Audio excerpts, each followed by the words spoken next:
Okay, ഇനി നിങ്ങൾക്ക് മുന്നിൽ ഒരു ഗാനവുമായി എത്തുന്നു ജോയ് ബെന്നറ്റ്.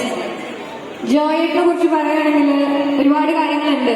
ഈ സദസ്സിലിരിക്കുന്ന പകുതിയിലധികം ആളുകൾക്ക് ചിലപ്പോൾ പരിചയമുള്ള ഒരു വ്യക്തിയായിരിക്കും, ചില ആളുകൾക്ക് ഒട്ടും പരിചയമില്ലാത്ത ഒരു പുതുമുഖം തന്നെ ആയിരിക്കും ജോയ് ബെന്നറ്റ്. എന്നിരുന്നാൽ പോലും പറയാതിരിക്കാൻ വയ്യ. കാരണം ഈ പ്രോഗ്രാം ഇന്ന് നിങ്ങൾക്ക് മുന്നിൽ ഉണ്ടെങ്കിൽ ചില്ലയും ഈ ബാസ് മ്യൂസിക് ഗ്രൂപ്പും എല്ലാവരും കൂടെ നിങ്ങൾക്ക് മുന്നിൽ ഈ ഒരു പ്രോഗ്രാം എത്തിച്ചിട്ടുണ്ടെങ്കിൽ അതിന്റെ കൂടെ തന്നെ അതിന്റെ അമരക്കാരനായിട്ട് എത്തിയിട്ടുള്ളത് ജോയ് ബെന്നറ്റ് ആണ്. അദ്ദേഹത്തിന്റെ സംഗീത ജീവിതത്തിൽ ഈ കലയുടെ പ്രോത്സാഹനത്തിന് മുന്നിൽ അദ്ദേഹവും ഉണ്ടായിരുന്നു, അല്ലെങ്കിൽ അദ്ദേഹവും ഉണ്ട് എന്നുള്ളതാണ് നമ്മൾ എടുത്തു പറയേണ്ട ഒരു കാര്യം. അപ്പോൾ അദ്ദേഹത്തിന്റെ ഒരു പ്രയത്നത്തിൽ തന്നെയാണ് ഇന്ന് ജില്ലയിലുള്ള ഗായകന്മാരും ഗായികമാരും ഒക്കെ നിങ്ങളുടെ മുന്നിൽ ജാനകിയമ്മയുടെ മാത്രം പാട്ടുകൾ, നിങ്ങൾ ഇന്ന് കേൾക്കാൻ പോകുന്ന എല്ലാ പാട്ടുകളും ജാനകിയമ്മ പാടിയിട്ടുള്ളതാണ്.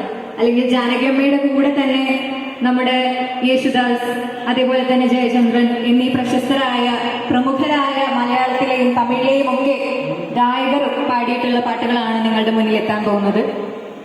ഇപ്പം ജോയ് ബെന്നറ്റിന് നല്ലൊരു കൈഡി കൊടുക്കുക. നിങ്ങളുടെ മുന്നിലേക്ക് എത്തുന്നു ഒരു കൊച്ചു സ്വപ്നത്തിൻ എന്ന ഗാനവുമായി ജോയ് ബെന്നറ്റ്. ഈ പാട്ടിന് സംഗീതം നൽകിയിട്ടുള്ളത് വേറെ ആരുമല്ല, നമ്മുടെ സ്വന്തം MS ബാബുരാജ്. നമ്മൾ ബാബുക്ക എന്ന് വിളിക്കുന്ന സ്വന്തം MS ബാബുരാജാണ്.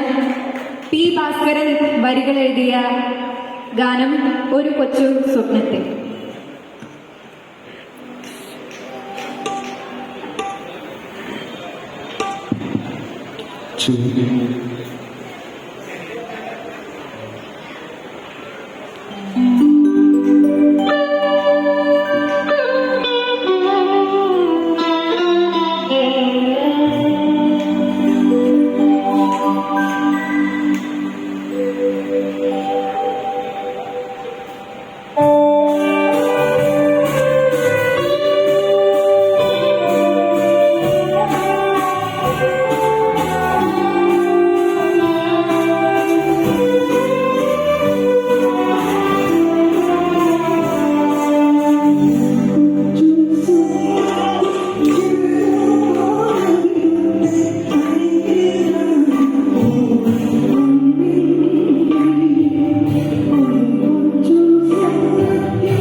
Thank you.